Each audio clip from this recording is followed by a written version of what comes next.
Well, that doesn't seem to be working. It is. Is it? Okay. Hans, you are our focal point on the computer at this present moment.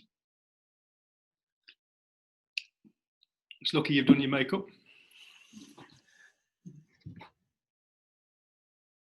You're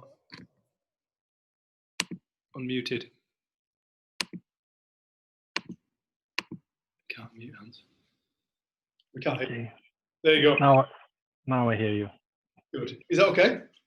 Yeah, it is. I think there might be a couple of others coming in throughout the night, possibly. You never know with these things, do we? So thank you for coming. Thanks for being here. Thanks for running all the way here, Eldon. That's fantastic. Thanks for driving. Thanks for flying. However else you get about, Dave.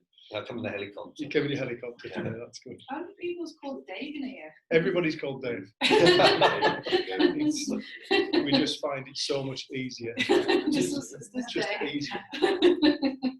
Dave? Yeah. So no, thanks for coming. It's I know it's a warm night, and often on these warm nights is when you have your quiet groups because everybody's been at work. And you can't blame them because they've been looking out the window all day. This fantastic day, and unlike some lads who nice to get back in. nice, yeah, enjoy getting back in. Yeah. And then the majority of people just go off walking, don't they? And yeah. So no, thank you very much for coming. Do you want to say anything? Try and remember what the topic was.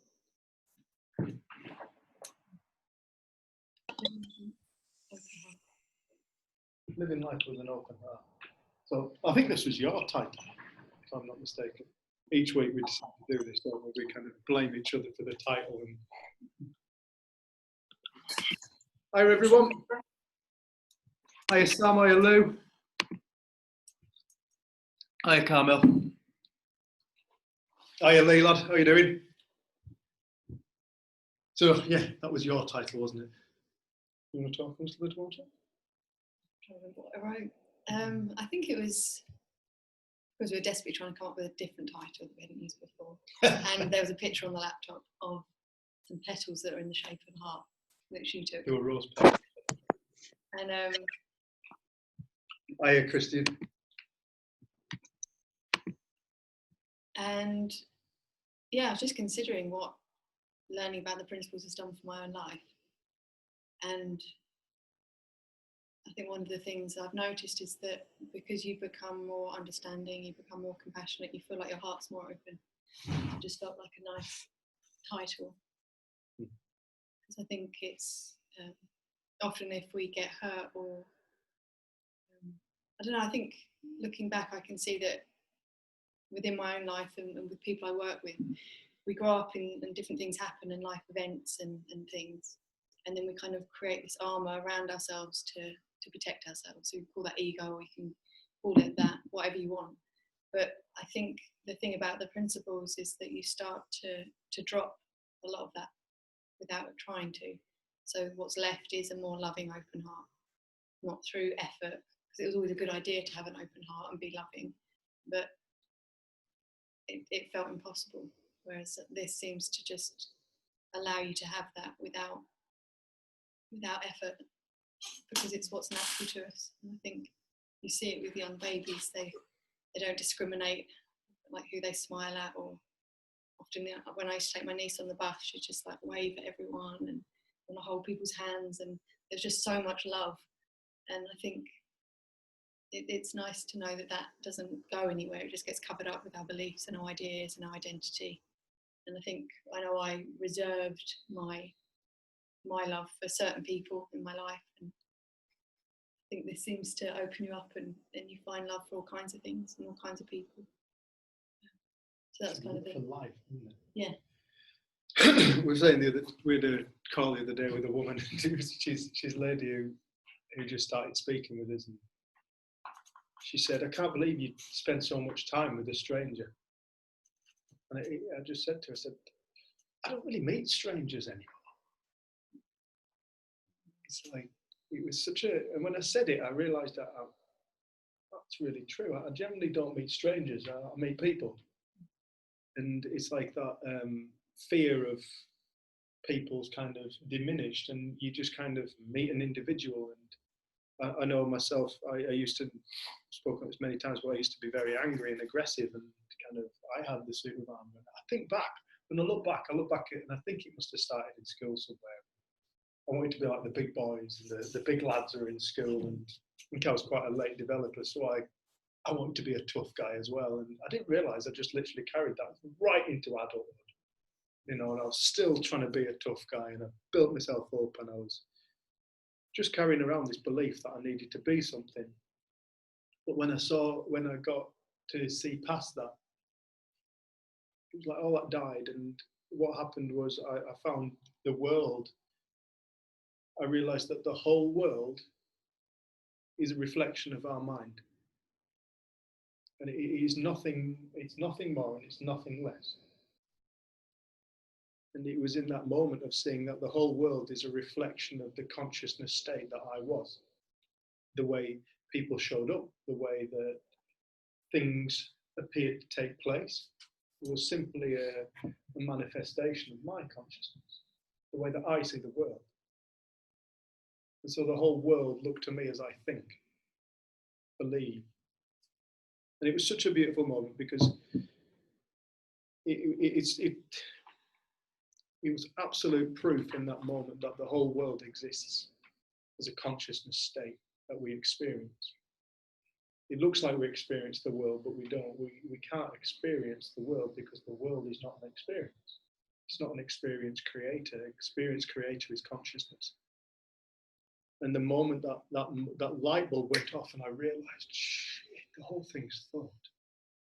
That's the only thing we're ever up against, is this power of thought creating this reality. It was like the whole world changed in that moment. And this world of very aggressive, it was a hostile world, full of terrible people, doing terrible things. Didn't trust people. All of a sudden, in a moment, the whole world changed, and I saw that the world's full of awesome people. Even the dickheads were awesome. They were lost like what I was. And can be sometimes, I still can be. But they're just people that are lost. They're caught up in their world. They're buying into their world because they simply do not understand the nature of reality. And I feel like this conversation is vital for people to start to live their life with a more open heart. It can seem like quite a scary thing to do, especially for a bloke. Do you know what I mean? It's like to be a bloke, and we've got a lot of cultural ideology around what it is to be a man. And wherever we go in the world, it's the same thing, isn't it? In South Africa, the black man should be like this. And this one lass who came to our group, she said, "I think I'm too old.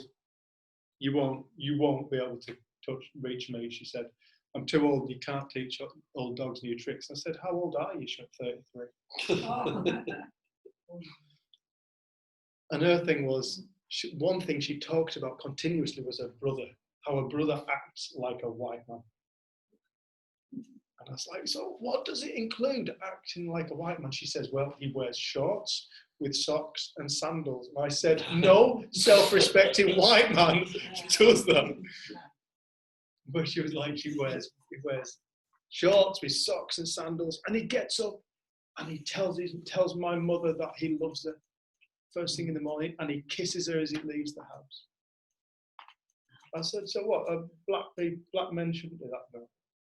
What should black men be like?" "Well, they should be tough and they should be manly and this, that, and the other." And I said, "Well, it sounds to me like your brother is an awesome man, because he's not tied down by the stigma and the ideology of what it is to be a black man. He's just living his own life.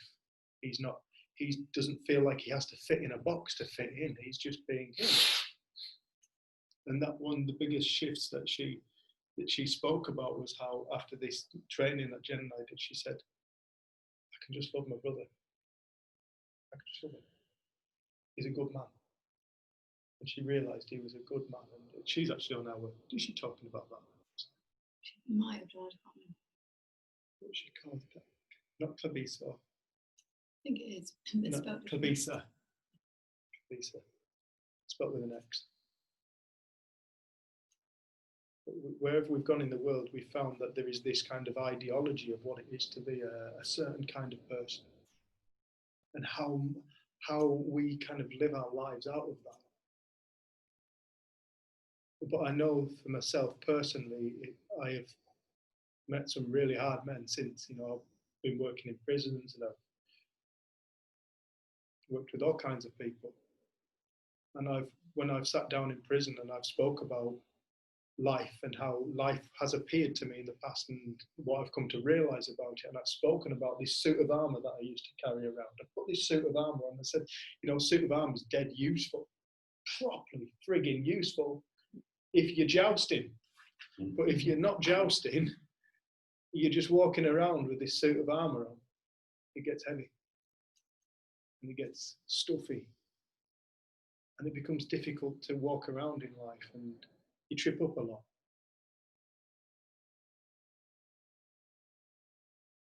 And the lads in prison were like, you're me. What you're describing is me. And I know. Yeah, I know. I spent time in prison, as most of you probably know. I did spend a bit of time in prison. And when I look back at my prison life, I just see a building full of terrified men and women. Everybody's terrified. But there is this persona of hard. Don't show fear, show hard. It's all born of fear. And that was my thing. I was scared of men. And I really, when I think back, I think it was born in school, and I was scared of the bigger boys, so I wanted to be like them, and just never grew out of it until I did. But starting to see that these are all just concepts of our mind. You know, these are all just society's concepts, and society's concepts are never born of anything that's wrong. They never have been religion, ideologies, how people should be, what's good and what's bad, what's right and what's wrong. These are all born of the mind.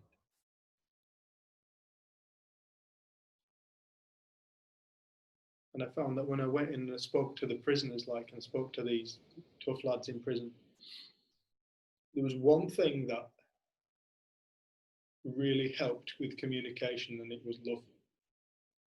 It was just love, just meeting a human being. Just meeting a human being, not seeing the display of armor, not seeing that, but knowing that deep within this being is this perfection. And this perfection is at the heart of all life. And it's what every single one of us is. When we strip back all our stories of what we've been told, what we think we are, who we think we need to be, we all come back to one point. And it's us. It's what we are before a story. And what we are before a story is a seriously powerful, the most powerful place in the universe. It's the birthplace of creation. It's the birthplace of the present moment. It's the birthplace of reality. Starting to wake up to that point is like waking up to a new day or waking up to a new moment every single day, or a new day every single moment. It's like the moment we wake up to that point, you realize, as we've been listening to the lost chapters of Thomas, has probably heard us speak about, but there's this saying that I just absolutely love. It just says, Jesus said, become passers-by. Become passers-by. Realize you are seeing life for the first and last time in every single moment. Like a passerby, like you're walking through life.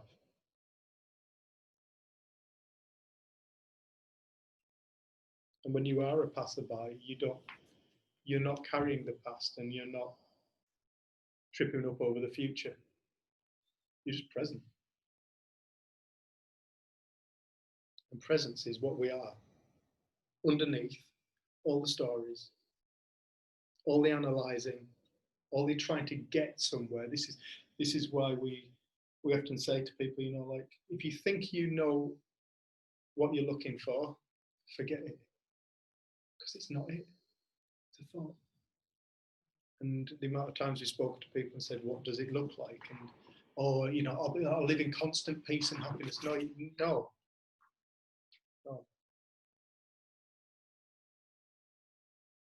No, you're going to experience life. And I think one of the things Dick and Bettinger once said to you was, when you come across the principles, hold on to your heart. You're going to feel feelings that you've never felt before. You're going to go on a ride, but you can totally handle it. You might not feel like you can handle it in certain moments, but the part that is the creative force, the bit behind the story, can take the lot. There's nothing we can throw at it that it cannot take, because it creates it. It cannot destroy itself.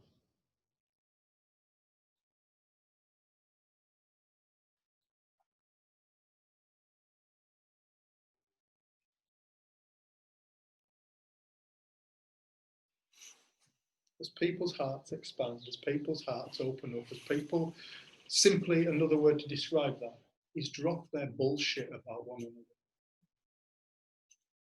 Become more open-minded, another way to describe it. When we start to see past when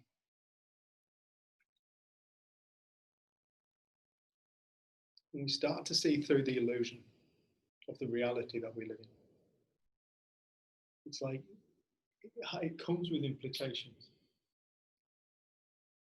It's like as you start to wake up to it, there are natural things that take place that become more obvious. You start to think differently about stuff, for starters. Your mind, your consciousness state is altered, which means new thinking will emerge. Because thinking emerges from consciousness. New thinking will occur. We will start to view people differently. We'll start to view situation differently. We'll start to view ourselves differently. It's natural. It has to happen. It has to happen as our consciousness changes. And our consciousness changes by the same mechanism of thought. You find then though, Dave, it's like in the past you'd think it's always everybody else, isn't it? You know, I'm all right, it's everyone else. And then as soon as you kind of get an understanding of this and you let all those barriers go, all of a sudden everybody starts becoming, your relationships everyone become a lot easier. You don't get the conflicts that you had before. Yeah. And you realise, well, hold on, maybe I was causing these conflicts. Whereas in the past I thought it was everybody else. Foolish, but you know, so all of a sudden, you're most of the time, not all the time, obviously, but most of the time, as far as is possible with you, your relationship's so much more harmonious. Yeah. It makes life so much easier. You take responsibility for your own shit. Yeah. Yeah. And that in itself is like really powerful, isn't it? It just makes life so much easier because you don't have to deal with all those problems that you're dealing with before. No. You feel better as well. You don't feel miserable and like you've got the world on your shoulders. Just because your heart's open, you don't have that conflict with everybody, you feel better. You don't feel like depressed or stressed or acting angry and stuff. It just all goes. Yeah. I know that you had a big shift when we first started coming to group. It was a while ago now, like a couple of years ago. But what happened for you then, Beth? What's that then? Yeah. I think about becoming more open. I think I remember kind of been at loggerheads with you about soul and mind, and you have these like entrenched ideas. It's open mind, open heart as well. It's like having just openness to everything rather than being, this is what I've been told about in this little box. And so many people kept telling things, and you kind of try and fit their ideal of what people keep saying you are. Some like the people pleasing. I just do not really shit on it anymore. Yeah. I thought, well, that's your thought. That isn't my thought. But I was running around trying to please your thinking, not my thinking. Yeah. People pleasing. Yeah. I think either your mortality or people around you can affect you. My brother, not like me, dead quiet, never gives my mum a hug, never give her a kiss. He doesn't really speak to me that much. But last year my mum was ill, and my nieces told me that he'd been almost in tears and everything. Since then, he's been much more, because he knows I'm going through a lot of trouble with work, and bits and bobs here and there, and he's bringing me up, and he never rings me up, and he's been ringing me up and asking me how I'm doing, and didn't want any help sorting out a mortgage and any financial, don't rush into anything. I think, you know, he's never done that in all the years I've known him, you know what I mean? When we were younger, he used to preach to me, tell me how to save me money and do that, and then he got to about 21 and he stopped, he gave up. He went his way and I went mine, and we never really we didn't fall out, we just were totally poles opposite. The next thing he's ringing me up, and you know, it's like strange, isn't it? You know, he's just not normal. It's nice because he's my truest friend in that way. He always has been because he's my brother, and I've known I could speak, but you just didn't, you know what I mean? But then when he starts talking to me, it's like, oh, this is really weird, you know what I mean? Not only it's to preach and tell me what I'm doing wrong, but not to give me advice and sympathise with stuff. So yeah, He's at the shifter. yeah, I think so. That's what's happened. His heart's opened. Yeah, it's just it still appears the same, but it's just kind of like I can talk to him more. He kind of understands it and stuff as well. So yeah, it's a bit different now. It's a bit strange to get used to. That's all it was, isn't it? Yeah. No. Yeah. I think when you become more open-hearted, that's inside come to danger. Everybody around me seems to be right loving. Yeah. We were Tuesday, and there was 8 of us. By the end of the night, everybody was hugging each other, you know, and it was such a lovely feeling in the room. They're all so genuine, you know. But other people as well. It's probably me that's changed. You know I have changed through it. I used to sort of I'd be very unsure of myself.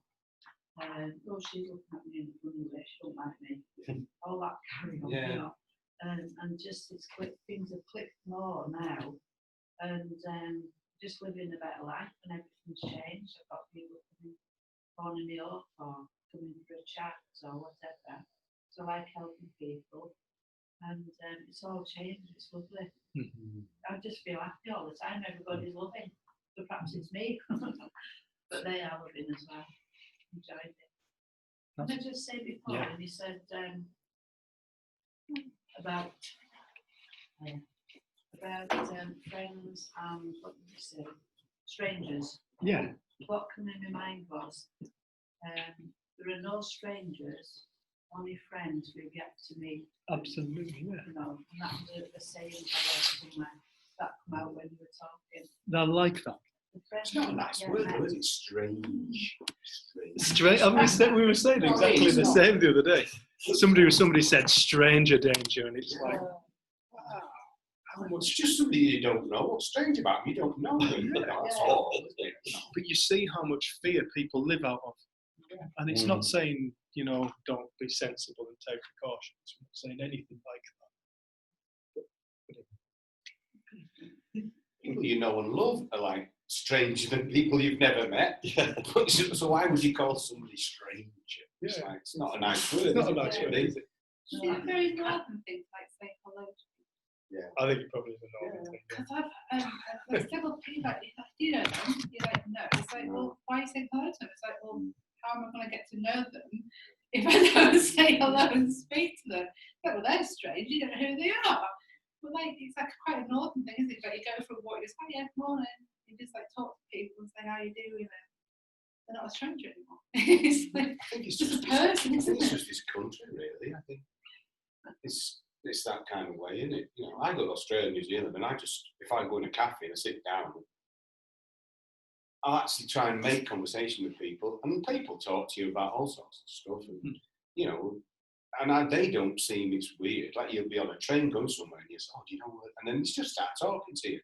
I think it's just this people and places, bigger cities, bigger towns. There's less that interaction between people. But then again, I can say that, but I tell you what, I know some bloody miserable people who live on their own in the middle of nowhere. Oh yeah, that's true. I met some fantastic people in the middle of London.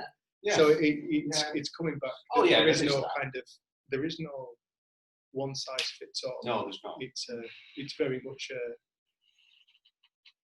people live in their own realities. We went people to New York literally- a couple of years ago, and everyone's like, "Oh, don't look up, you've been your toys. Everyone's going to attack your brother." I've never been so stopped and spoken to in my life. And like, even if we're taking photos, they come like, "Oh, where are you from?" And Yeah. it's like so completely opposite to this stereotypical city. Everyone's closed down and like going about their business. It's just not true. No. you meet people like, and there was something I just want to pick up on something you said just before, Bev, and it was how you became less of a people pleaser. Yeah. And I know this is something that really does show up for people. It's like they stop feeling the need to kind of make everybody else all right. It's like running around trying to fix everybody else. The reason I ended up in prison was because somebody attacked my sister, and so I'm your brother, I have to sort that out. People pleaser. And I've looked at that since, and I realised in the same way as my ego of being a hard man was born of being scared, so was that ego of needing to be a people pleaser and a family protector and a friend protector, and how Dave will start out with problems. I realised it was totally born of fear. And it was fear that I wasn't loved. And I look back at that now and I see that the only reason why I actually did that was because I wanted people to love me. I wanted people to like Dave. I want them to like me. Yeah, Dave's a really good man. I wanted them to think that. And then when I woke up and realised that love has got nothing to do with the situation, it is what is left when all fear is dead. It's like you could say it's the polar opposite of fear. It's like, and once fear's taken a back seat, or the ego in fact has taken a back seat, that's all that's left. Is this love state. And that's where connection exists. That's where you don't meet strangers. You don't meet strangers in love. You never meet a stranger in love. You meet people, you connect with people. Connection is born of love. Fear creates separation. Always creates separation. That's where you get your stranger. That's where stranger emerges. It's like you look around the world at all the things going on in the world, the war and everything like that. It's all born of fear. One thing or another, whether it's fear of the next religion, whether it's fear of the next tribe, whether it's the fear of the next gang, whether it's fear of, I don't have enough control, I need more power, I want to be more like them. You realise just how much the whole world, all the kind of what we perceive to be negative, is born of fear. This idea that we're not already perfect. And I feel like as we start to realise the perfection that exists within ourselves, you cannot help but start to recognise it within other people, no matter how they show up. And it's the same place that forgiveness is born. You know, all the things where people have done shite things to us in the past. It's like you find forgiveness so quickly. And forgiveness has always been such a good idea, hasn't it? And all that fluffy shite. But when you really wake up to the nature of life, you can't help but forgive. Because you realise that the individual who has wronged you could not have been anything other than what they were. It's dead simple. There's an innocence in that fact. Extends as far as ourselves. When we learn to forgive ourselves for the things that we've done in the past, we become that passerby. It's like leave it where it was. Leave it where it was. You recognise that the past only exists as a thought now, and the future is simply a thought.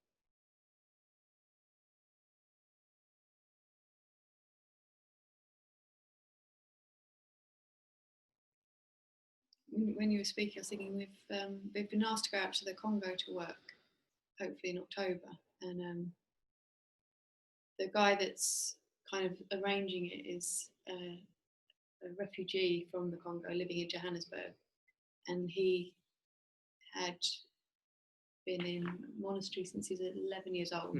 He was training to become a Catholic priest, and then at about 21, 22 became disabled, so he could no longer become a priest. And he kind of fell out with God. And I think he's in his 30s now, isn't he? And we went to do some training with his organisation, and he's just come alive with this, and he sees that this is, people waking up to this will be what changes the world and what creates peace. And then he spoke to a father, a priest in the Congo, and he's then said, this sounds amazing. Like, he's been doing peace work out there for I think about 20 years, and he just said, but this sounds like something that beyond religion, beyond the tribes, beyond the conflict, to help people cohabitate in a more friendly and comfortable way. Is that a word? Cohabitate.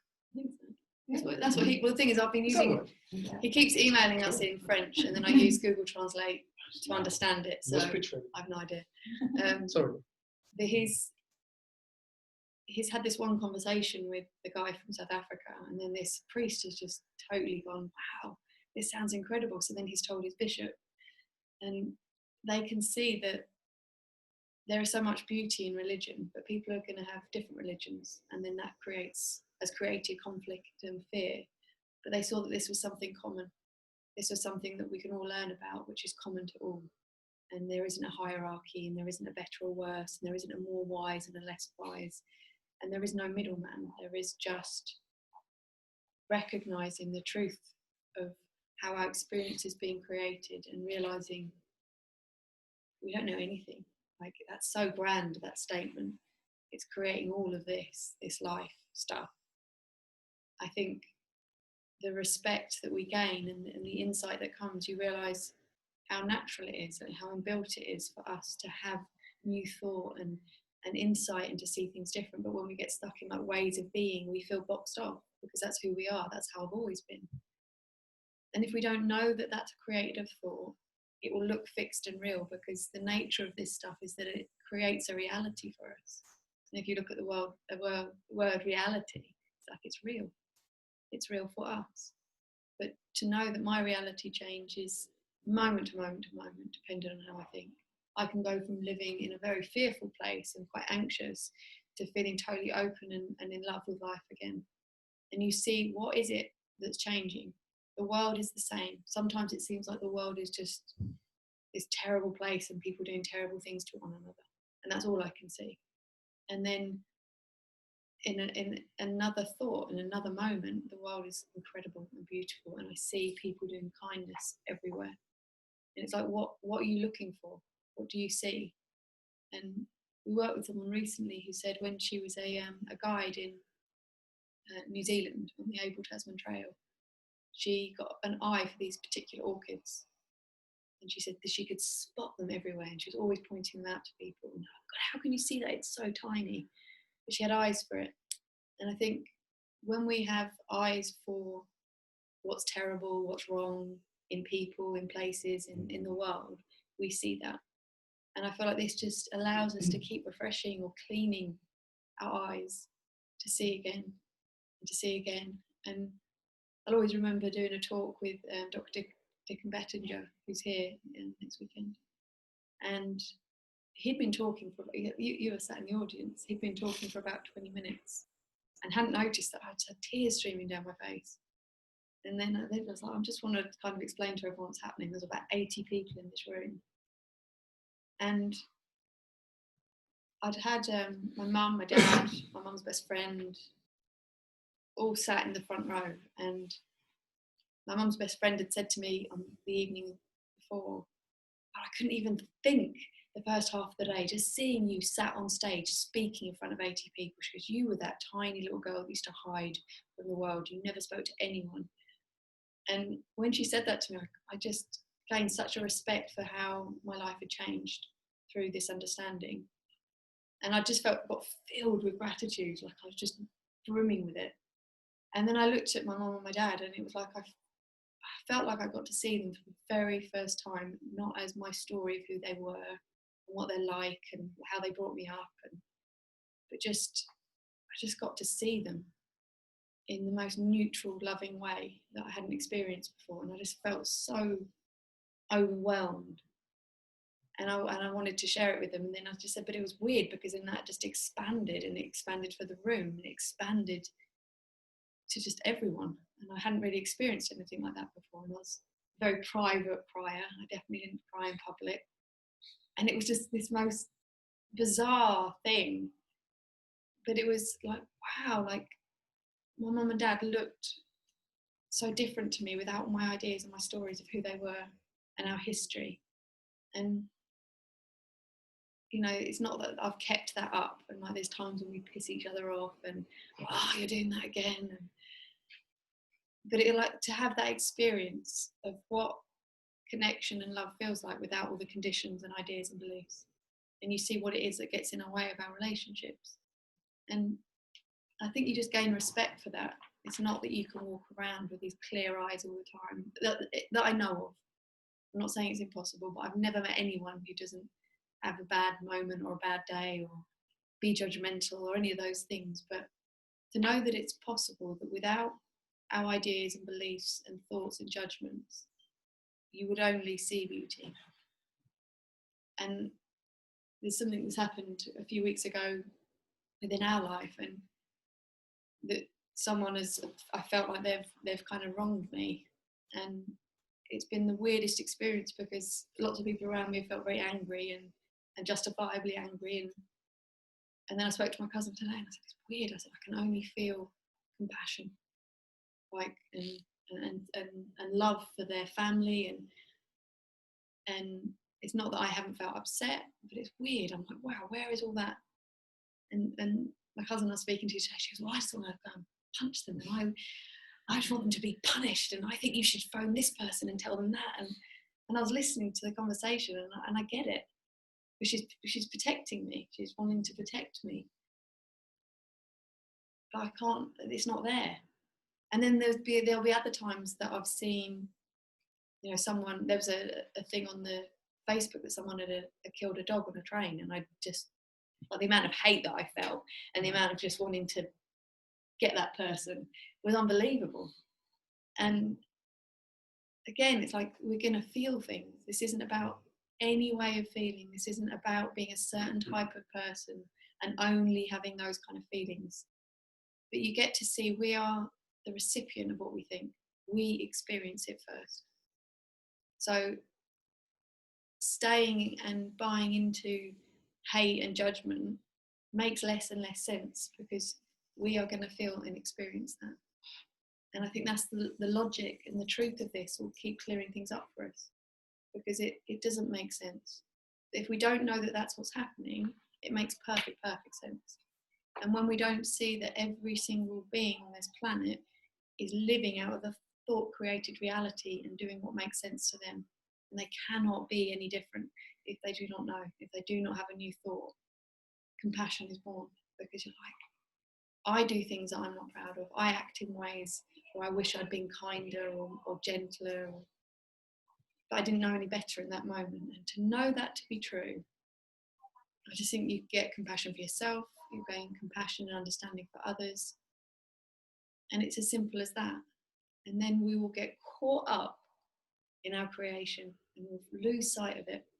And we'll be judgmental of ourselves and we won't have any compassion. And it's like, you see, like Dickon often calls it the in-breath and the out-breath. If we're going to have it, we're going to have both, and we need both. And we were having this discussion the other day about whether you needed to experience suffering to experience joy. And it's like, we don't need to, but actually having a contrast, it's an appreciation. It's people into action, doesn't it? Sometimes, rather than just let go, they'll actually make ways to make changes. It's like social media. In the last few years, this thing about stop funding hate, about the press writing stories, and then of course that's integrated into everything else in society, and we're funding that, and it's not good for us or anybody around. So people who are slightly angry about it might get something and do something about it, and actually set up this site, and you see it on Facebook and all sorts of places now. So sometimes it can work that way. It's no good to be Jesus and be compassionate about everything. Sometimes you actually have to have that little bit of anger and will get you on the road to doing something, because we need people to actively change things in society, don't we, as well? So there's a little bit of that is needed, isn't it? It's a bit of yin and yang, isn't it, with everything in life. Well, Jesus got angry. Yeah. The money Yeah. changed. Yeah. There's a blue flame of anger, a righteous anger, isn't there? You know, if you see somebody kicking a dog and you get angry, you can prevent that from. But that's a righteous anger, isn't it? It's a motivation. It's different from an anger it's come from a different place. But you still have to recognise it comes from us. Oh yeah, of course. And I think it can be very easy for us. I mean, we can all justify negativity. We can all justify it. We do it all the time. We always try and find backup for our point of view. You know, and I think when you can just take ownership of your own negative shit, the man who kicks the dog, who beat the dog, I wanted to kill that man, but then very quickly after, I couldn't help but come to the realization that man must have been in a fucking shit spot to kill a dog. What kind of torment must that man actually be living in? God bless that man. Bless the dog and bless the man. There was no winners in that one. And then there was the media that jumped on it and was like battering this man. And it's like, this is no way for the world to move forward. It's not. It just simply isn't. If what we want is in this world is if what we want is to have nicer lives, which I think is what everybody wants. It's what everybody wants. Everybody just wants to have a nicer life. Jumping on the bandwagons of berating, it's like Mother Teresa said, I'll never go on an anti-war march, but I'll go on a peace rally. Like, she would stand up for peace, but she wouldn't go on an anti-war march. No, I'm not putting negativity into consciousness. You know, and this is to come back to what we are. Sorry, Jim, what were you going to say? Sorry. To come back to what, like, this point within, it's like this point within is the nature of everybody and everything. You know, the point of consciousness isn't that we created it.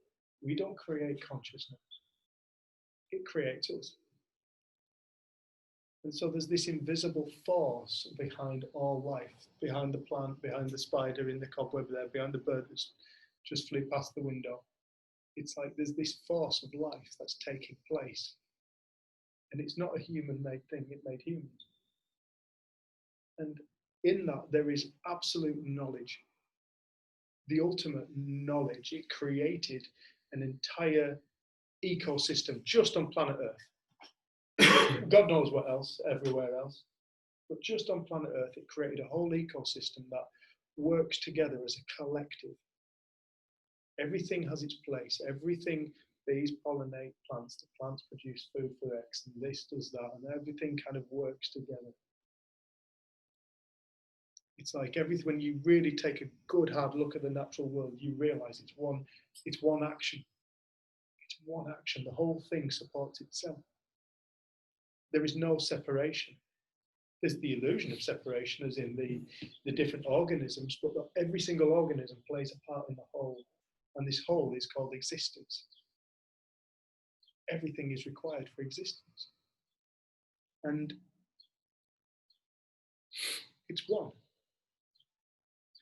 And when we come back to the heart of all life, you come back to one thing happening, one universe, creating what looks like 1,000,000,000,000,000,000,000,000,000,000,000,000,000,000,000 trillion planets and stars or galaxies or whatever. But they're all within the universe.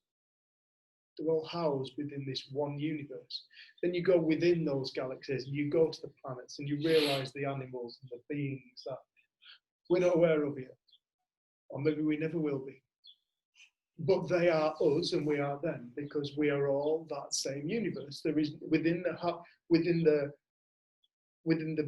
entirety of space is an entire universe. So it's like this space is not useless stuff. It is pure power. It's force. It's where everything comes into creation. At one point there's nothing, then there's something, and then it goes back to nothing again. That's the nature of physical matter. It comes into existence, birth, it has a finite time, and then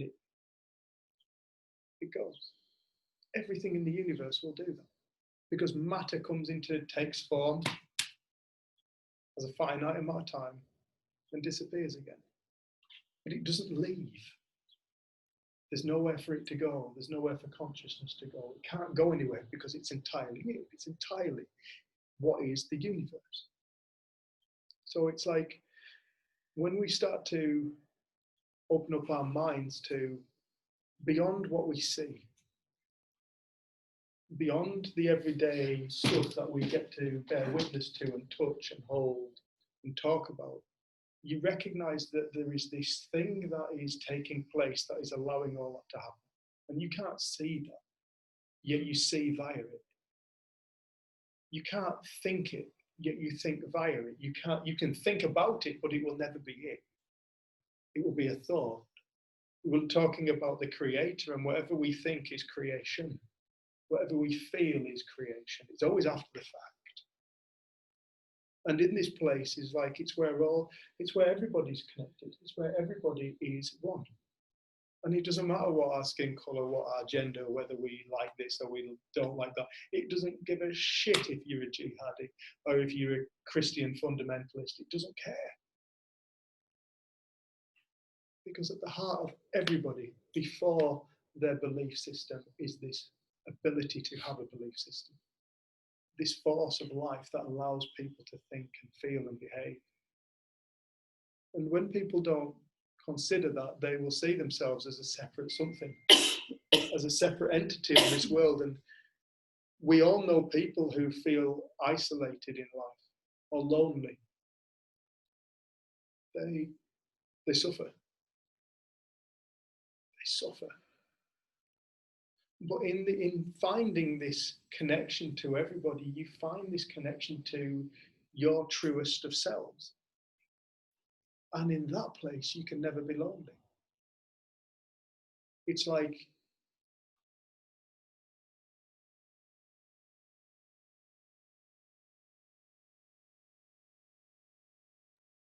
when you fall in love with life, you fall in love with yourself. And that's not in an egotistical way of he loves himself. No, I'm talking about when you fall in love with yourself, you fall in love with life. And it doesn't matter what form life takes. It doesn't matter what it feels like. You realize that the experience of hell is the same stuff as the experience of heaven. It's experience. This is what our life is. It's an experience all the time. It doesn't go anywhere, doesn't that fact? And it becomes exciting. Rather than having to live our lives kind of in the confines of a narrow-minded, tunnel-visioned, as my mother described it, way of being. I need the world to be like this, I need them to be like that, I need this to be like that, I need this amount of money, I need that person in my life, I need that person out of my life. You realize that all that's nonsense. That's just mental chatter that we buy into, that we believe. But that underneath it all, there is this happening of consciousness, this reality that we get to experience, our reality, the reality that nobody else can see. Nobody can see my world. It's impossible. The only real world you could describe would be the material world, but the material world is an illusion of energy. It's mind-blowing. It's just like, it doesn't make sense to our intellect. It doesn't make sense to our day-to-day life.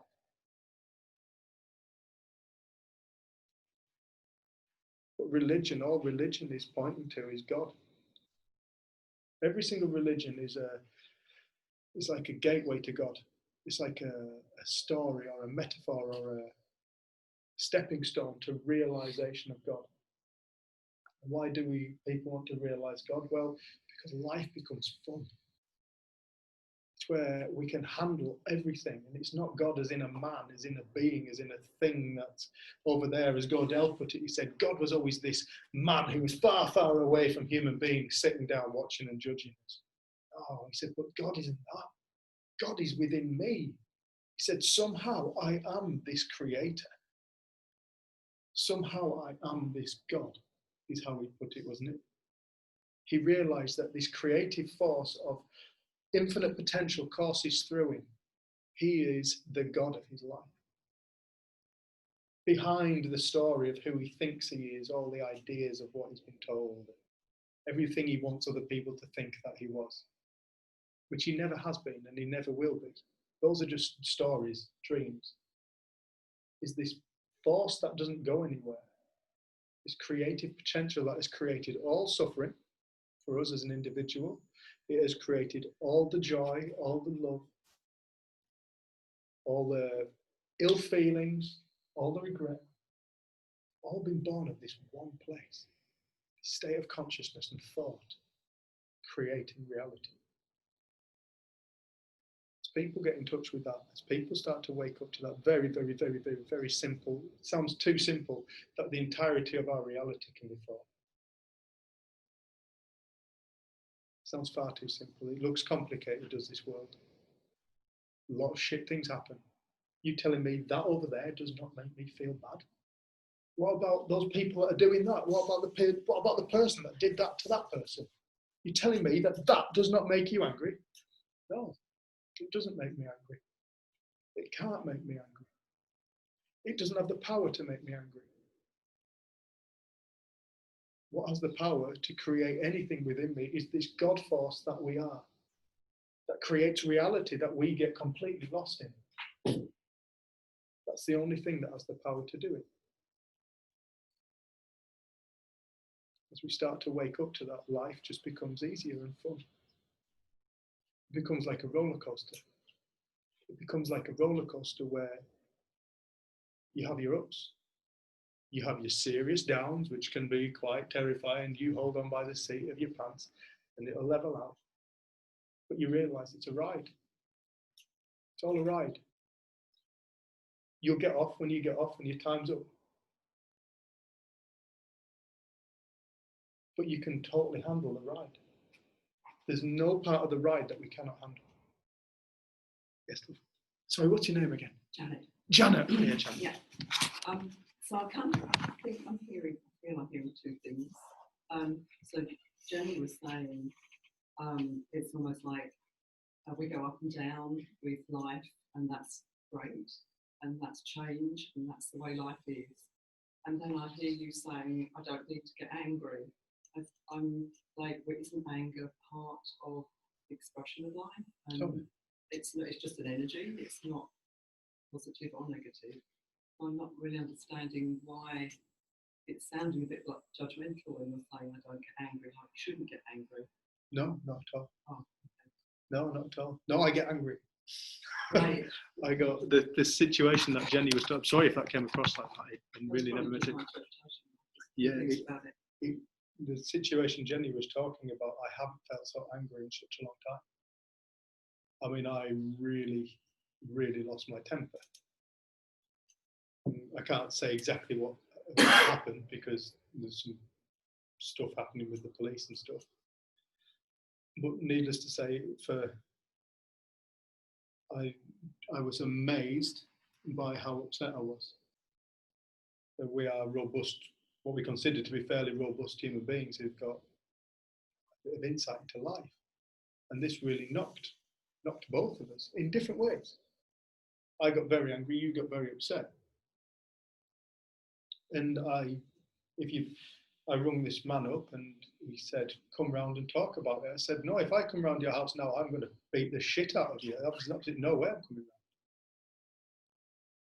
And then, but it was interesting how the next day, both of us had compassion for him and felt really sorry because he's fucked his life up. This man has ruined his life. And it's like, it's not that, oh yeah, look, take a seat. It's not that, people don't feel. I love what you're saying, because what you described, you said that without any judgment, anger is an experiential feeling. It's like, and so is depression. Without the judgment of feeling sad, there's a sensation, a feeling state. That without judgment is neither right nor wrong. It just is. I think maybe what I heard and what you're saying is that there's no thing that can create that for us other than thought. And it can look like a situation or a person or something in the world can create the experience of anger. And I guess this is just the recognition of that's impossible, that it can only ever come from the power of thought and any moment creating experience. So it's not that we shouldn't get angry, or it's not that we won't get angry, but it's like it's the acknowledgement that the only way we experience anger is through thought and consciousness within us. And we'll all have things that we call it justifiably angry. It seems justifiable, but it doesn't always create that response in us. So you can hear it one day and you're livid, and you can hear it another day and you're not. So you start to see where is the creative force of this experience or feeling. So it's not that they're good, bad, right, wrong. There's no judgment. There's no how to live here in any way. But it's the recognition that it's an impossibility that there can be anything outside of our own mind that can create an experience or feeling. So then that in some ways can be so empowering and liberating, but it can also be, you can feel like, God, I've got to take responsibility now, because it so looks like I know my mum just went, I can't blame your dad for how I feel. And I'm like, sorry. I said, you can totally do it if you want to. She said, but I can't, because I know it's not true. So it's like when you come up against a truth, it's like we often say it's like severing a cord between outside and inside. It's like we can only ever know the internal world. We can only ever see anything through our own experience, through our own thought. And that is an incredible gift. But do I lose sight of that on a daily basis? Yeah. Do I go completely both, like I've said, I'd love to be able to have a go at doing anger like Dave, because it's never happened for me. But, I'll try and get angry and I'll burst into tears. It's so annoying. But it's like, it's just what shows up. And I think, like you were saying, it's less and less serious, so it's like it's the ultimate responsibility in some ways, but then it's also not, because you realise it's this incredible consciousness living throughout all of us, all experience. There's been times we've been in town and we've kind of watched random things happening, like, well, why not? Why not in consciousness that life? Why not in consciousness this experience?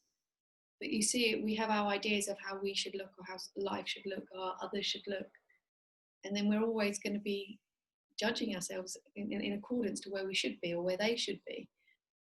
But this seems to bring us much more to the moment of we're living in an experience. And if we're not saying that experience is better than that experience, then there is just experience. And that, I think, is a very freeing place. There's certain ones that I definitely would choose to have more of than others. But I'm also gaining respect how much learning can happen through all of the different places that we go through. It seems that it's built into life that all those things happen, all those expressions of consciousness appear. So it would seem that's very natural. And I don't know, as we see this more and more, you've had less and less rage and anger in your life. That feeling you used to live in on a day-to-day basis. I was terrified of it. Yeah, and then you've experienced it a few times since that intensity of feeling.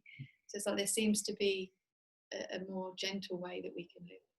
But it doesn't mean we're not going to then suddenly, out of the blue, experience things that we thought we were done with. And it can humble you, and it can bring you back to your needs. Your ego to your face. I think that's one of the beautiful things about this. Your ego gets shown to you. It's like you wake up to, fuck, I actually think like that. Shit, that's what I think. I actually believe that. No, I don't believe that. And the moment you kind of start to wake up to the nature of thought and consciousness creating the world that you see, it's like, and you realize that it's your world, and it's your reality. Nobody can see your reality. Nobody can ever see anybody else's reality. Everybody lives in their own separate reality. And separate reality is a beautiful thing to just remember, because you realize that people can't be anything other than what makes sense to them. And it's not that you have bad people and good people. You have beings of infinite potential, and within infinite potential is to do the most hideous things and the most amazing things. And so you meet people at that place, and it's like one of the things, you met a man whose daughter was raped, and then he realized he could have killed the rapist. And then he went in to do a talk in a prison, and he was talking to rapists about his daughter, and this rapist came up and said, "I'm so sorry for you, and I'm so sorry for your daughter." And he said, this man stood there in floods of tears. And he said, I realized that within that man was the ability to rape, he said, but there's also this absolute compassion and love. He said, within me was the ability to murder somebody, but in that moment was this connection with this man. So you realize everybody is we're not a thing, we're not a type of person. There's no such thing as a type of person. We are people who experience thought. And the thing is about thought is, it's the most powerful thing in the universe. You just sit here and look, and this whole thing is created because people have the thought how to build it, to create this. This building has been completely born of thought. LD's Garmin GPS watch. The satellites are born of thought, put into matter and put out into the universe. And you recognize that the only way you experience the Garmin watch, you experience this is by a thought. It's like everything is thought. The whole thing is thought. It's the most powerful thing. The thing is, it can change. And it will change. And it has changed. It's always changed for us. So I mean, myself, when I was a depressive, it was like, when I was describing myself as depressed and angry, because that was the thing. I was terrified of my feelings. I was terrified of who I thought I was. I thought I was a type of person. And I went to a psychologist, and they told me I was a type of person. I was this, and I was that, and I had this label and that, chemicals and blah, blah, blah. And it was like waking up and seeing that's nonsense. Reality is a story. Dave is a story. Everything I like is a story. Everything I think I am is a story. But I'm not the story.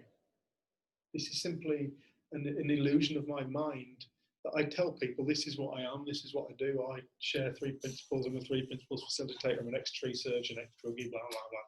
Well, that's a story. Because that's never what I ever was.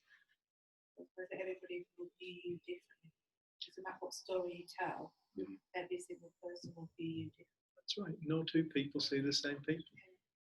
This is why you can meet one person and you can go, oh, brilliant, love them, and I can go, no, I didn't like them. You're mad. She's not mad. No, she's right. It's like you just see, because everybody thinks different, we all see different worlds. That's the biggest thing I put out when I started to grow. Everybody lives in their own reality. It took me weeks for you getting through to explain it. But it's so simple, but like you said, it's so complex at first. You just get like, yeah, of course I do, it's my reality. You're not thinking the same thing I'm thinking, or seeing, or viewing. It's like when you're sat in a room and there'll be someone like, oh my God, I can't believe they just done that, and getting surrounded with answers and going, what? Of course they did. But before I'd be like really getting dragged into all the drama and like, yeah, but it's like you're sitting there going, I'm not seeing that. You just see like this kind of compassion and with this open heart and like a scared little boy. And I think everybody's got scared little children running around inside them. Yeah. And it's just how they're defending themselves or protecting themselves or projecting themselves. That's right. Just all reality. What is your potential? We all have a potential where we gravitate from. Some people have a bias this way or that way, and it kind of moves through your life. But we all have a grounding, don't we, sort of thing. And people who gravitate that way have the viewpoints about this sort of activity. They don't like it, and yet other people that gravitate a different way don't. So as life throws things at you, you move where your centre is, I suppose, don't you? So what you view as you like or you hate or you love, it kind of changes, doesn't it? And if you think about it that way, we all have that potential in us to do that. Just that we need to learn that we can change our potential. It's not fixed where it is. No, certainly isn't. We don't know enough about the world to understand it all. And so why have we got this solid viewpoint that's never changing? We need to understand that we all have our own little worlds within us to, No one's right, are they? No, No one's got the that's answer. No. But there is an answer. but it's never going to be one that's born of the intellect. Mm. It's always going to be the force that creates the intellect. So you could say that's the ultimate truth. It's like, what is the ultimate truth? Well, the ultimate truth is consciousness. We're all sat here and aware. We're all alive, living awareness. Awareness to the sounds, the visual thing that we see, the sensations we feel, the feelings, our thoughts. Power of thought is a truth. Is there anybody who doesn't think? No, everybody thinks. Everything thinks. Every living being thinks. And it's like, we're all born of this universe. And what are we? We are gifted knowledge. You know, we have this unlimited, completely unlimited source of knowledge that can course through us, that does course through us. It's the power of thought. Brings us knowledge. So you could say that that's ultimate truth. Now, what we do with that will never be truth. It will be a perspective of our reality. So however we view the world is never going to be true. However we view ourselves is never going to be truth. It's going to be a story. It's going to be an illusion of our mind. Which is why people very quickly can go from depressed to free. Because depression isn't a thing. It's a feeling state that we've labelled. And as I said, when I used to be very scared of my anger and my depression, I was terrified because I thought it meant I was this type of person. And how the fuck am I going to change that? I didn't know, it was all thought and it'll change itself. Left alone, it can change itself. And it's like, now we go in, Jen and I go in and out of all kinds of feelings. Like people say to us, I want the same kind of freedom you've got. And we're like, what's that? And they're like, well, you're always like peaceful and happy. I'm like, fucking yeah. No, that's not true. That's nonsense. And that's also not freedom. That's confinement. If your freedom depends on a certain range of feeling state, that's not freedom. Freedom is the ability to feel everything. Feeling. Feel angry. Feel sad. Feel grief. That's freedom. Allow ourselves to feel. It's not saying you should get angry. It's not saying you should do anything. It's just an observation that freedom isn't confined by anything. It is free. It's open. And I think it was listening to somebody recently, some poet who said, openness is the least blasphemous word for God. Openness. Right there. It's like everything that everybody is looking for is openness. Open heart.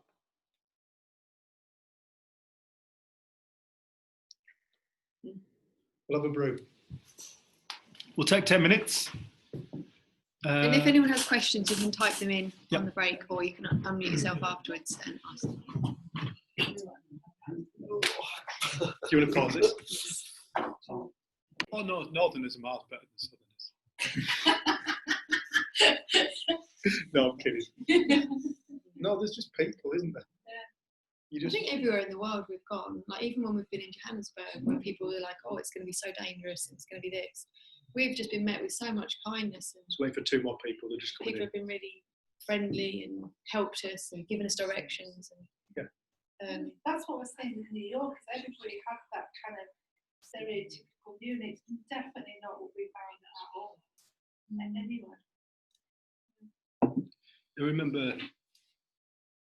I remember one time when we were in Johannesburg, somebody might have heard me talk about this story before, but when we were in Johannesburg, we've been townships in South Africa, and we've been Khayelitsha, which is the murder capital of the world, apparently.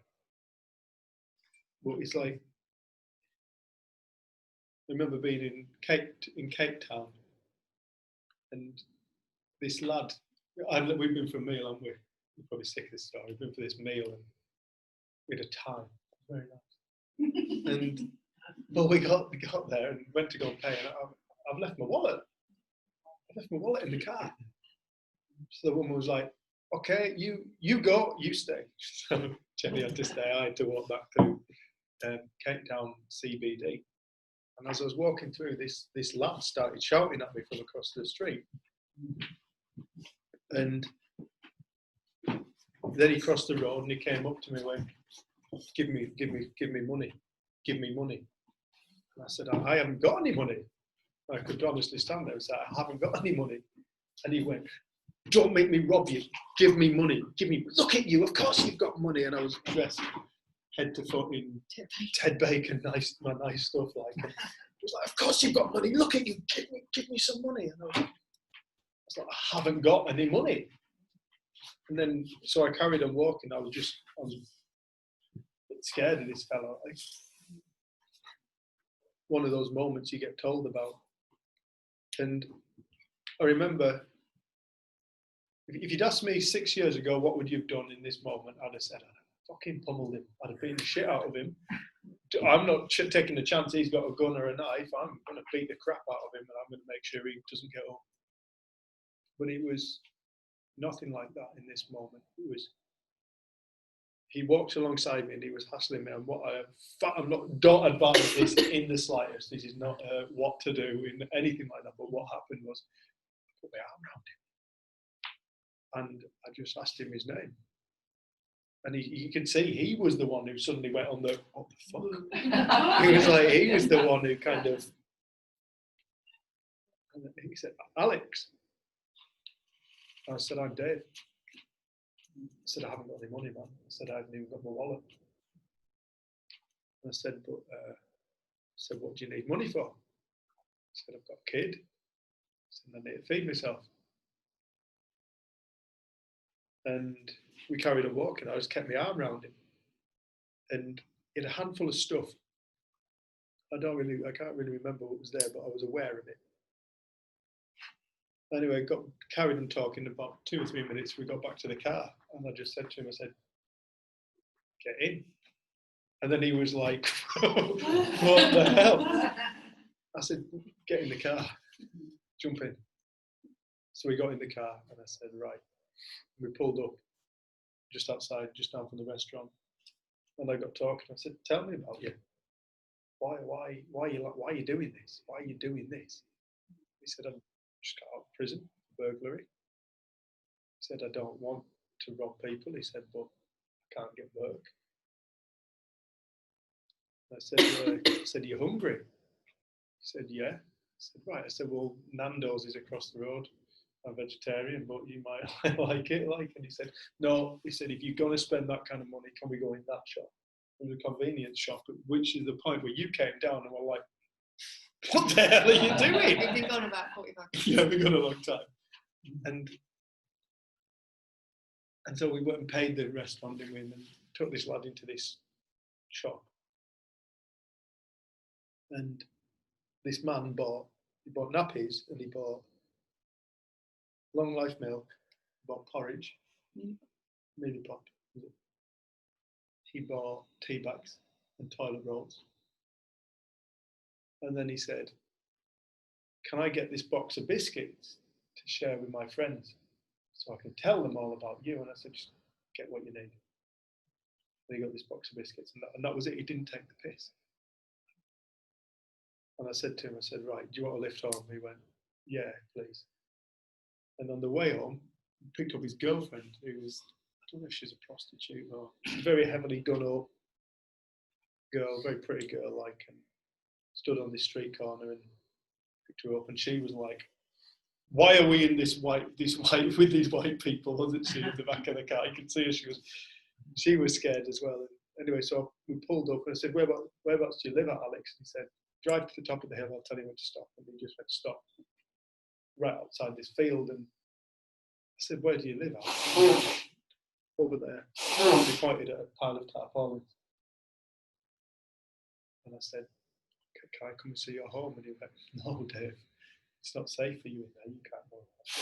He said, come with me. And so we walked out. I said, you stay in the car. So you stay in the car. I helped him out with his bags. And we walked into the middle of this field, and by which time 4 or 5 other lads had seen me with Alex, and they'd got up and started walking towards us. And he just said, Dave, you have to go now, it's not safe. And he gave me a massive hug. And that was the last I ever saw of Alex. But I remember that being such a poignant moment for a hard man. It was like I say, it's not what I recommend or anything like that. It was this was just an observation of something that happened within my own life, whereby love and connection turned what could have been a seriously shitty situation that I could have beaten a man who's got a few-month-old child who was desperate. He could have stabbed me, he could have shot me, I don't know. But in the end, it turned out that we realised we had such a connection and such a story. We spoke about prison, and he couldn't believe I'd been to prison as a white man. White men don't go to prison. What they do, man? You see the stories that people live out of and that create the division that exists. And it was just such a moment for me to see the power of open-heartedness and love. To like take a situation that could be really fucking nasty, and it just turned it into something where I often think about Alex and wonder how I was getting on. And I'm sure he hasn't forgotten me. You know, we went to a soup kitchen, didn't we, with loads of homeless people from South Africa, from Cape Town, and we're asking about after him, and nobody heard of him or knew hiding the hair of him. But it was just such a moment where, because I see the world different to how I used to, new opportunities arise that you don't expect. So you can think that you are going to go into this situation and it's going to be like this because this is how I always am. But you don't realize, no, that's not how consciousness works. You can make up these stories about the future and who you think you are, but you're not it, and the future is never what you think it's going to be. It's an unwritten. The power of thought is the ability to bring you knowledge and information as and when you need it. This is the beauty of consciousness and thought. As we hold on to our beliefs less tightly, we will be gifted knowledge as and when we need it. This is how people overcome such amazing things, and this is how people come up with such amazing ideas about how to solve this problem and to create that. It's through the power of thought, through insight. When people's minds are open, we have this gift of connection. And this connection is the same connection that all of us are. But it was such a beautiful lesson, and then a couple of weeks later I can find myself sticking up 2 fingers at a bloke in a car. You know, it's like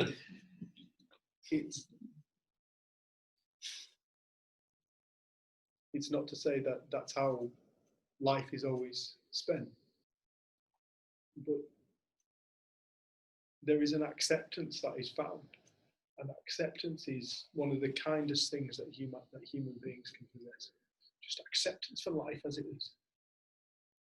Because there's that Buddhist monk I often spoke of. He said, the moment we accept life, the moment we find acceptance, healing starts.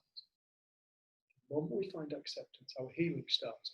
The moment we find acceptance for what's going on in the world, what people say, how people act, how we feel, how we act, the moment we find acceptance, healing starts. So we come back to sanity. Acceptance comes with understanding. Understanding that nobody can see the world the way you see it. It's impossible. But it's illogical for people to think that people should see the world the way that we see it. But we will. We will think that the way that we see the world is right and is true. We will think that our reality is more real than somebody else's reality. It's more truth than the next person's truth. But just simple things of understanding the nature of consciousness is the nature of reality. The two are one. Consciousness and reality are the same thing. There is no reality outside of the reality that we perceive. Because the reality we perceive is the entire reality that exists. You can never know reality outside of consciousness. In the same way as we can never know ourselves without thinking about ourselves. It's all one thing that's ever happening. Coming back to this one point, reality is a state of consciousness. A separate reality that exists within an individual that looks like an individual, but ultimately is all one. And the only reason why the world looks like it looks, the only reason why is that we look like we look, and the way that we feel is the way that we feel, simply down to the way we think. This power of thought, this God-given essence, this force of creation. The moment thought changes, the moment reality changes, the moment we change. Coming to that one point, it's like I say, it does sound too simple, but it really is true. Coming back to that one point that everything is thought. Whatever other ideas we make up with thought is still going to be coming from thought. However complicated it looks is coming from thought. Any other rationale we can come up with is coming from thought. Everything is thought.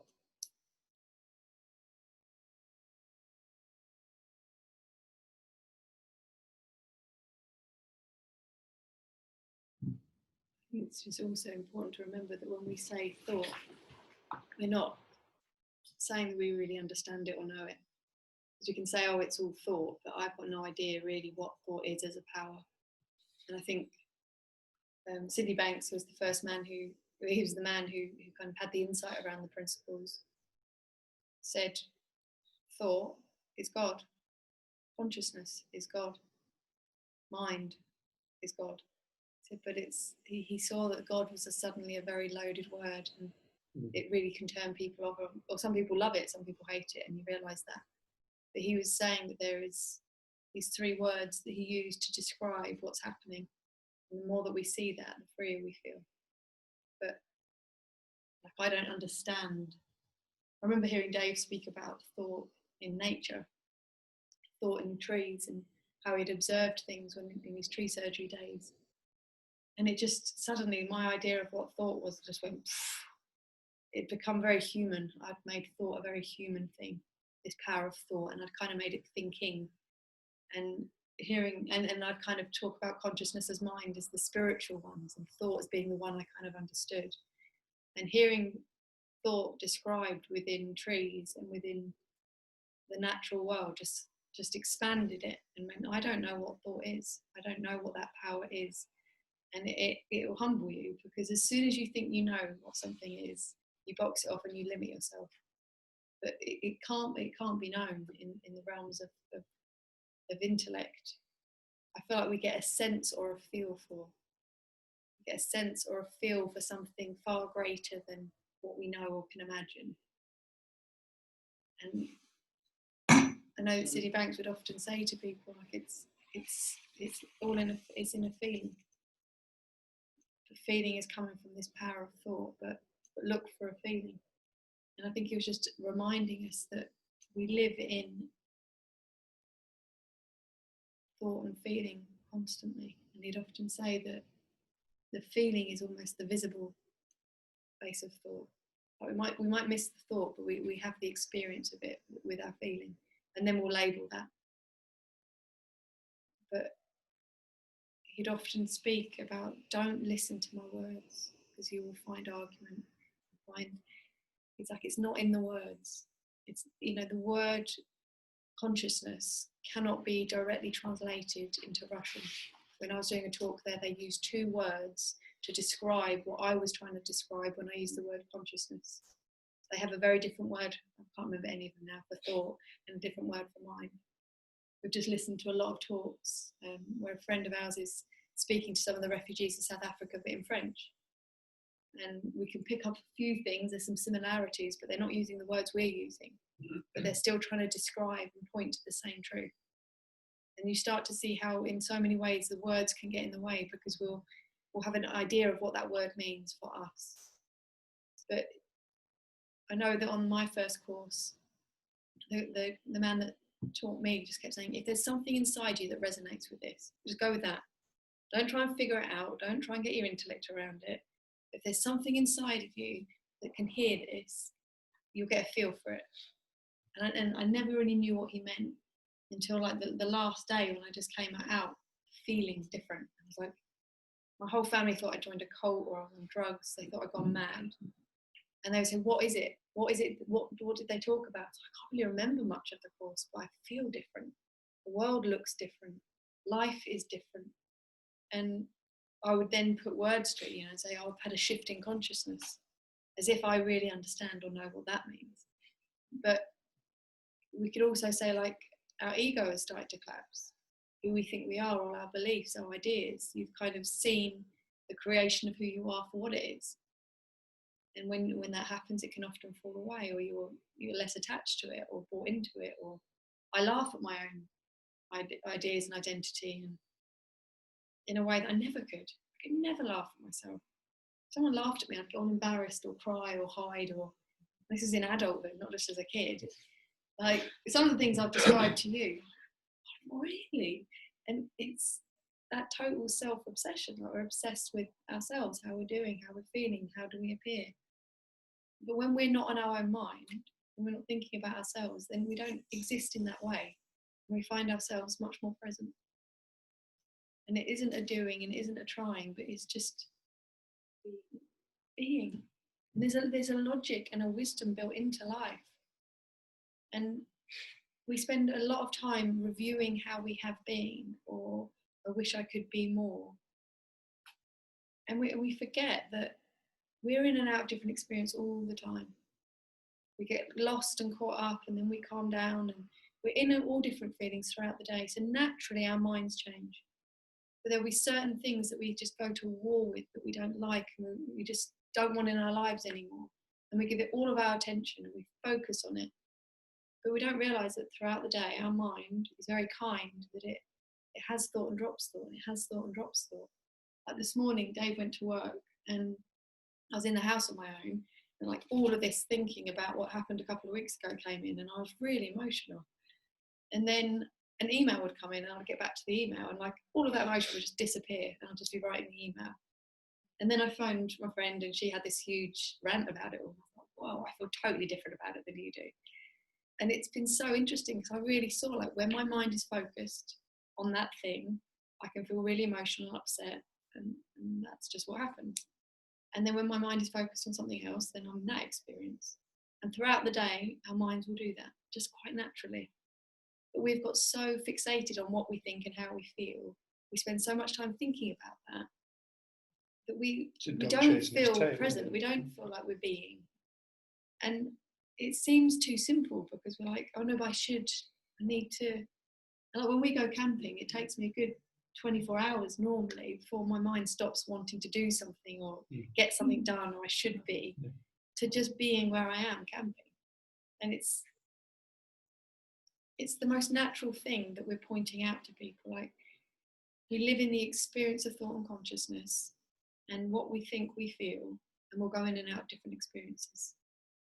But if you start to see that there is something that gets to experience all of those different things, there is something within us that knows that we're in and out of different experiences, and you get more interested in that and less interested in all the stories and who we think we are and what the experiences are, life will become easier, because you're getting in touch with that place that hasn't changed, hasn't gone anywhere, that's witnessed the coming and going of fashions that we've liked, and music and foods and relationships.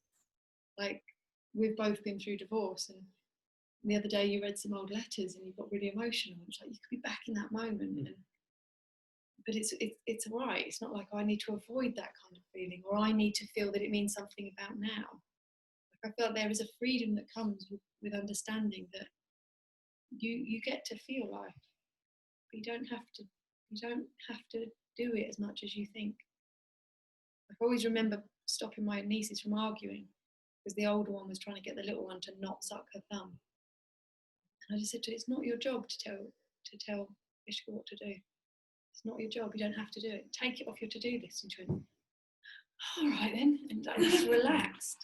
And it's like, for us, it's like, what if we took off our to-do list to better ourselves and to get over things quicker and to have a certain type of experience, and we allowed ourselves to feel stuff?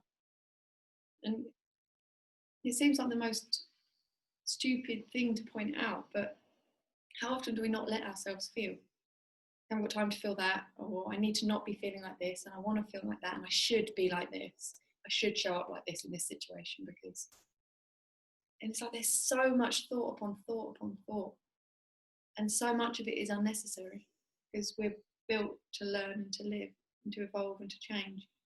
And you see that change that happens in the early years with kids. I love watching it because they learn so much and they change, and what they like changes, and they're just so engaged and in wonderment and in awe, and they're learning, and they're not just, oh yeah, that's that, I know what that is. They don't think they know everything yet, do they? And They haven't boxed everything off and labelled it all. But they've got a fascination, but then they have the worst moods, and they have tantrums as well. Like they're not all lightness and they get scared. And it's like you see how natural it is, but we've somehow said, no, these feelings are right and these feelings are wrong, and we need to have more of these and less of these. And I think that creates so much dissatisfaction because we're never where we think we should be. So then we can't be anywhere other than where we are. And once we know that, I think you can weather all kinds of storms in ways that you didn't imagine. And then there can be the smallest thing, whether the storm in the teacup, something that you never thought would bother you and it really gets you. And this huge thing and it doesn't, and vice versa. But you never have to anticipate in the same way. How am I going to be when that happens, or if that happens? Because you recognise we do not know who we're going to be in that future occurrence if it happens. We don't know what consciousness and thought is going to bring to us. So we spend less and less time ruminating about the past. We spend less and less time practicing for these futures, how we're going to be. And by naturally then we are here, we're now. And that's the only place we ever are. And we know it. Life, isn't it? There's whole books written about it. Every religion speaks to it. Every philosophy is like, be in the present moment, be now. It's like, but we can never be anywhere else. Even if our mind is drifting off, like we're still experiencing that now. Even if we're in a memory from 10 years ago, we're still experiencing that memory now through thought. So it never goes anywhere. Now is a state of consciousness. Now is a state of consciousness which is just void of any judgment. It's like it's just observing life as it's unfolding. And it's this judgment, the ego,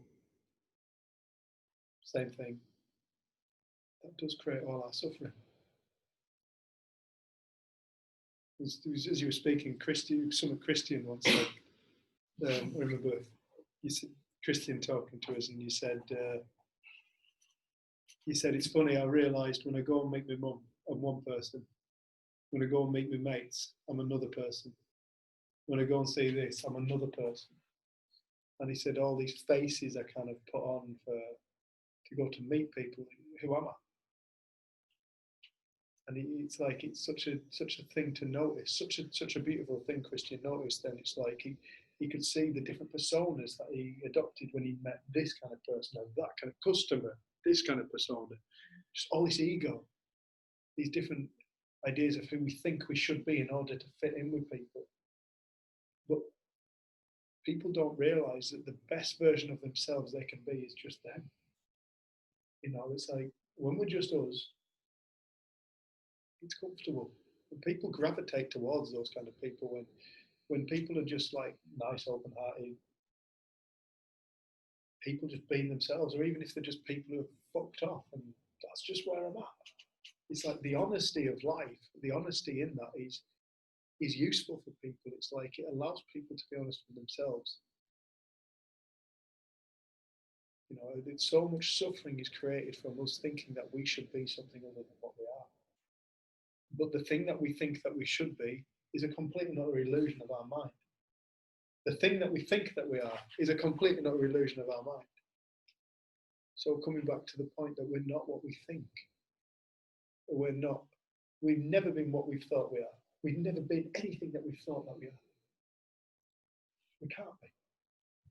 What we are is this force for thought. We are neutral at heart. We are unbiased at heart. And I don't mean unbiased insofar as like politically unbiased or anything. I mean like we're literally unbiased. We don't have a bias towards anything other than all. I feel like as people start to recognize that, as they start to wake up to this within themselves, that they are not what they think that they are, the mind owns. What? So I'm not this kind of person. Oh. No, that's a story you've made up, or you perhaps have been told and you've adopted. But you're not that. No, nobody is that. Sorry. You added. And I feel like if more and more people got in touch with that, just simply dropped what they imagine, a world where if we woke up tomorrow, everybody dropped who they thought that they were. You'd have a very open world because nobody would know who they are. There you've got connection. But that's the truest state. You're saying the true state really is not knowing. The truest state is not knowing. Because anything we think we know is just a story of thought. Anything we think we know is ego. The ego is a ball of thoughts, illusion of ourselves. Somebody once, it was Ikonka, a young Hindu girl once said to me, she said, no, she's not speaking, she said, imagine your world where nobody's got a name. I said, imagine your world where nobody has a name. She said, your dad's not called Dad, Mum's not called Mum, or Margaret or John in my case, his sister's not called Lisa, nobody has a name. And she said, you don't have a name. Who are you? And I remember sitting there pondering that.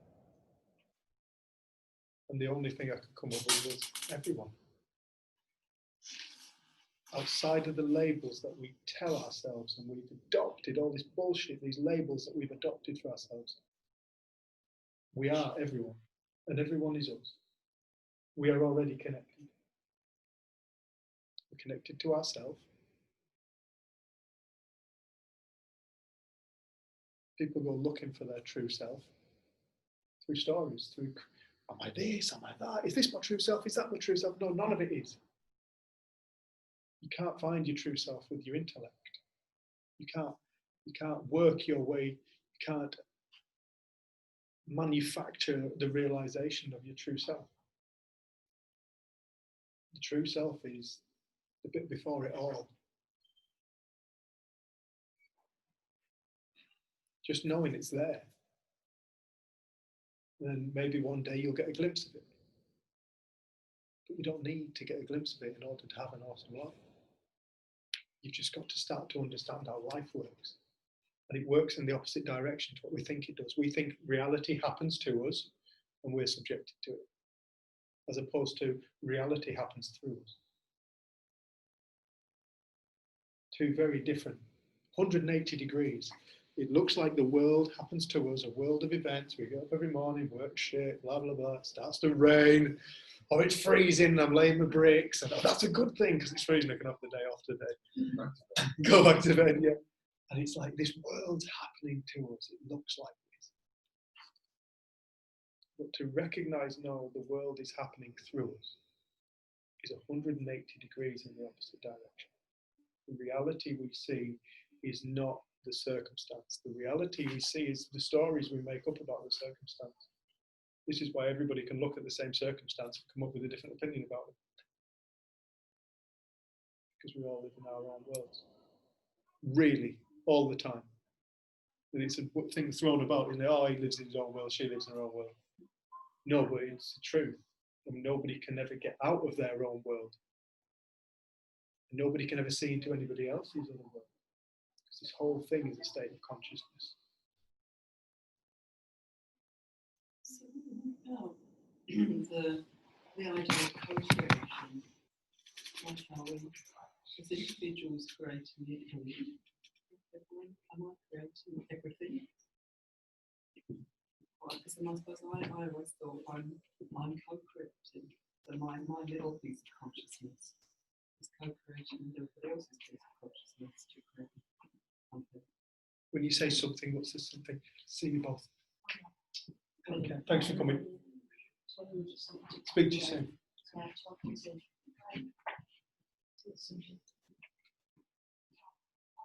When you say something. Well, it's kind of life as I experience it, I suppose. So, for instance, if I'm in a relationship, which I'm with my husband, and I feel like perhaps I express anger, and then I experience an energy of judgment around that, maybe, or like, you shouldn't be doing that. I don't. My husband says, I don't like you expressing this, that it frightens me. And then I feel I shouldn't be expressing anger. Like, who's creating what in that situation? Because I'm in one moment really enjoying expressing my anger and feeling powerful. And then I get feedback from him that he doesn't enjoy that. But then I start feeling guilty about feeling anger. So who's creating what in that situation? Would there be the possibility that when he said that you could go, I don't give a shit? There is that possibility. How would that feel? Yeah, that would feel good.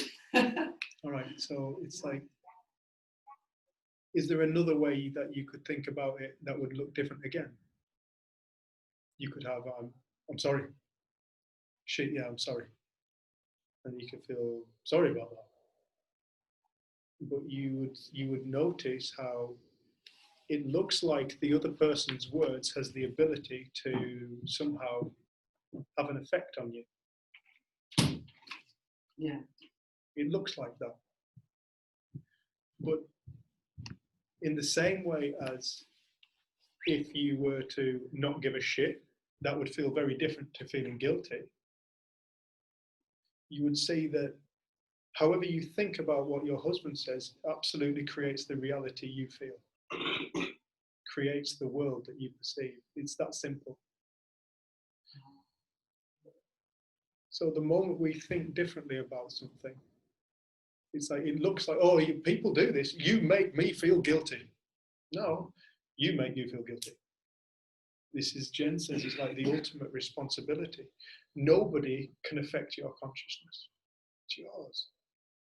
You have to be, you always said that you were bullied by your sister, and a few months ago, maybe a year and a half ago, you said, that's how my time scales work. Consider that. Was it a year and a half ago? You said, oh, I had to be an active participant in being bullied. In feeling bullied. So it looks like the bully has the ability to make somebody feel bad, but then Jen went, no, I have to be an active participant in feeling bullied. It's me that is the feeler of the feeling of being bullied. And then with that, your whole thing changed around it. And the way you communicated with your sister was more assertive. It's like, no, then your sister kind of just went, yeah, all right, fair enough. She wasn't trying to bully you, but she was just being her. But you were taking on this idea that she was feeling bullied. And the moment Jen realized that was what was happening, that she was an active participant, she was the person experiencing her perspective. And that's what we're talking about. We're talking about perspective. Because the whole story of my childhood changed. And some of the things that I'd say to Dave that my sister did, you're like, yeah, my sister, like, she hit me around the head with Henry the Hoover once, and I knocked her out once, and I was like, fuck. Well, she told me that I was adopted, and she did this, and he was just like, yeah, and And you can see that to one person it felt like bullying, and to someone else it would be like, yeah, whatever.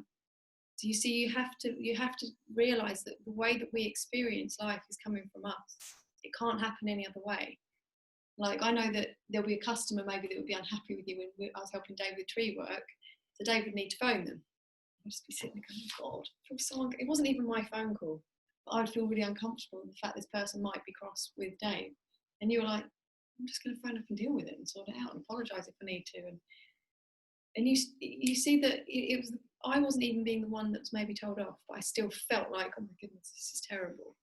So you see that it's never going to be an external thing. It will look like it, and we'll be up against it again and again and again. Like sometimes when we're camping and Rusty dribbles rocks all the way down to the water and then just barks at them until you get it and then throw it for him, and then he dribbles it back down and he barks. And it's sometimes the cutest, funniest, like it's just adorable. And then sometimes you just want to kill him. You're like, can you just throw that rock at him for a minute? Just shut him up. And it's like, if you can start to see that you can experience the same thing in a completely different way, in infinite amount of ways, and you have in your life, you start to see where the experience comes from. Like, if you can sometimes feel, actually, I don't feel guilty, I am really feeling like this. And then other times, I feel so guilty, I'm so sorry, I feel so bad. And you start to see, hang on, the same thing is said to me and I feel different. Where does the feeling come from? And it's like you start to look for the truth of something.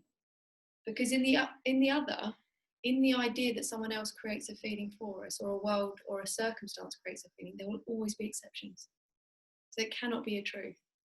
But when you start to see, well, there's one thing happening, there's one way we get to experience, and that's a constant, it's dependable, it's reliable, we will learn from that reliable, dependable fact. And in the same way, science changes hugely when they come across something that's constant. If we as human beings have stumbled across a constant that we can depend upon, and it is reliable, and it does not change, and we can go against our own experience, we can keep doing it against our own experience, learning will have to take place. Evolution will have to take place, because it's built into truth, it's built into fact, that when it's seen, evolution of consciousness happens. And I think that's the thing that's so exciting about the principles. It's not, right, now go away and believe what we tell you. It's like, go away and see from your own experience, does this feel true? Is there an exception to how this works? Is there a time where someone else created a feeling in you? Like, look for it. Well, it totally looked like it, but actually they've done that before. And you start to see it's full of complete anomalies and exceptions. So it cannot be true. And I think that's the nice thing, like, go away and let this be self-proving. Don't take our word for it. Don't think you should or shouldn't feel certain things, or you need to be compassionate, or you need to have an open heart. But you will live in the experience of a closed heart. What's that like? And you see that we are the first recipients of what we feel and what we think. And then some of the stuff that we do seems less and less useful. And I think we get to play with consciousness and play with awareness and give things a go. And it is the most natural thing. But it's good to have those examples. But hang on a minute, it really looks like I feel guilty because of what they said. But hang on. And it's like you get to question reality as we've known it. And we get to question who we think we are, what we think we're capable of. You also get to see all the kind of superstitions that are born of misunderstanding. So it's like when we've always kind of looked for the source of why we feel like we feel. And if you look at psychology, they'll take you back in time, and they will say, oh, the reason why you feel like you feel now is because this happened to you when you were 10 years old, and that created such and such a trauma. They're not taking into account that, no, you feel like you feel now because you think about that time. So thought is creating the experience of that now. That's the only thing. It's not an illness. It's not a damage. It's working perfectly. Everybody's actually working perfectly. Given what they think, they feel. If somebody says something to us and we go, oh yeah, I do feel guilty, you feel guilt. If you feel, no, fuck you, I'm justified in this, you'll feel justified. It's like there really is just this one thing happening all the time. And to wake up and recognize power of thought is to wake up and recognize God. It truly, truly is. Not thought as a thought, but the power, the infinite field of potential. We can think and dream up anything. We can think up anything. We can create whole new characters for ourselves in the next moment. We've always done it.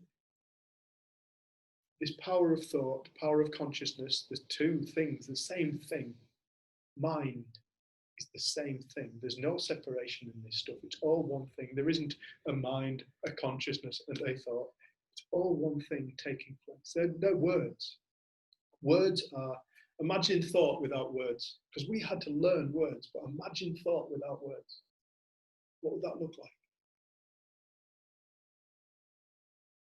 See, we go straight to words, trying to describe it. But we had to learn those words. We were taught those words. If we'd never been taught those words, we would think other stuff. But you see how kind of hefted with words we've become, but we're not the words. Go beyond the words. Go beyond the words to the power. And in that power is where we are. That's where all of us are. That's what we all are. We're all that power before the words. And in that place, it's like when you start to recognize that place, you realize you're the most powerful thing. You don't have to do anything. You can just live. You can live and you can connect and you can meet people. Like you say, we don't meet strangers, you just meet people. And everybody's awesome. When we're in that place, when we're in that awareness. Will we stay in that awareness? Very unlikely. Will we get to experience it more and more throughout our lives? Most likely, yeah. I remember Rudy saying that perhaps I see it 5% of the time. It's like, wow. So that 5% of the time, if you live to your 100, that's 5 whole years of awesome life. What a gift. But the thing is, as you start to see it, there is something that happens to you and you cannot go back. Cannot go back, because once you know this is true, you know it's true, full stop. And people can argue with you, but you know that what they're arguing is an idea, an ideology compared to a truth. What we are is not what we think. What we are is the power of thought, conscious power of thought. Behind all the stories is that. Behind every single idea of what else it could be is that. Before all the words is that. Before every single feeling is that. And this thing is the thing that allows us to live a life. Without it, there is no life. But this is what our life is. So to start to get insight into how life is created is to start to find the building blocks. It's like ground zero of reality. To find ground zero of reality is to realize you're unbreakable. Not to say your legs can't be snapped or your back and neck can't be broken. No, it can totally happen. But your spirit, nothing can hurt you psychologically. You cannot be damaged psychologically in the same way as the person who remembers the thing that happened to them when they're 10. They feel it now. It's the power of thought creating an experience, creating a reality. It's not broken. And the more we see into that, and there's an infinite amount of depth you can see into it, it's not limited. The more we see into that, the more free we become. And the more free we become, the more we do what we enjoy doing.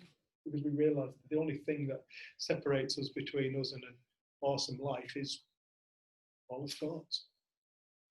It's the only thing we're up against.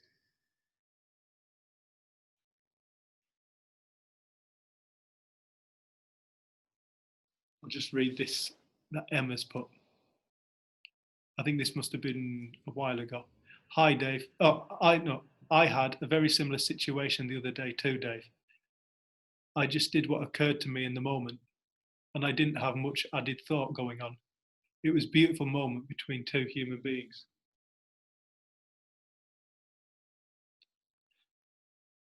And Carmel has put free will, free thinkers, free to think, feel, all have to go. Thanks, Carmel. Speak to you tomorrow, Saturday. Carmel, speak to you Saturday, man. Thanks, everybody online. The next Oh, well group done. is on the 29th of May, which is actually a Wednesday. There you go. And we've got guest speaker Peter Anderson, who's my dad, who's been showing this in schools and with kids for about 14 years. He's going to do a presentation. Yep. And anybody who's interested in any of the other work we've been doing or any of the services, freedomthinking.co.uk. Get in touch with us and And subscribers to the mailing list have got 15% off the moment. 15% off the services. Middle of June. Yeah. Cool. Thanks, everybody online. Thank you. Be unmuted, but in a shout hello and goodbye. Thank you very much. Thanks, dude. See you soon. I'll speak to you soon. And me. And Bev. Sorry, dude. Loads of love, man. Is everybody unmuted? I think I muted everyone. Cheers, Dave and Jen. Thanks, Em. Love you guys. Love you too. Thank Take care. you. Love. See you, Susan, love. Bye. See you, Angela. See you, Helena. Thank you. Bye. Bye. Thanks, everyone. Thanks for coming.